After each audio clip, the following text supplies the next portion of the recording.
It is an ever-growing, politically powerful voting bloc in our state, one that could spell victory or defeat for GOP presidential hopefuls in the primary next Tuesday. Tonight, a look at two candidates focusing on the Hispanic vote in South Florida.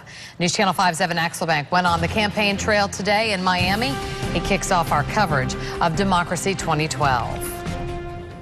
More than 10% of Republican voters in Florida are Hispanic.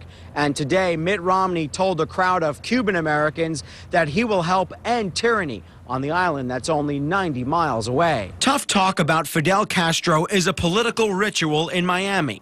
Mitt Romney delivered. If I'm fortunate enough to become the next president of the United States, it is my expectation that Fidel Castro will finally be taken off this planet. To a room of Cuban Americans, Romney criticized President Obama for loosening travel restrictions to the island nation. We have a president who thinks that a tyrant, that a person who considers America their enemy, that tyrant will give them something just by virtue of us giving them something. Political analysts say that the governor is walking a fine line with Hispanic voters.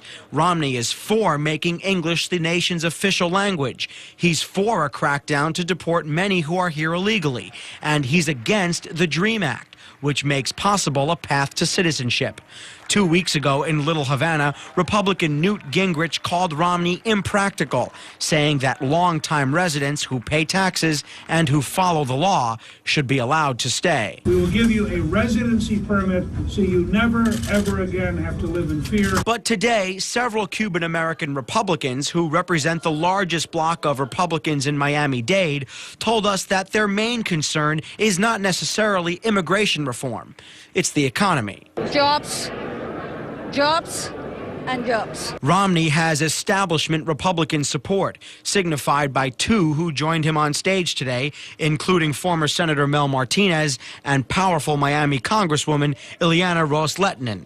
And Romney talked about the core of his campaign, the economy. I recognize that we must have a bold initiative for economic development and economic collaboration between the United States and the nations of Latin America. Governor Romney also spent a moment talking about Puerto Rico today, telling a television news interviewer in Miami that it's the people of that island, he believes, who should be the ones to decide whether it becomes the 51st U.S. state.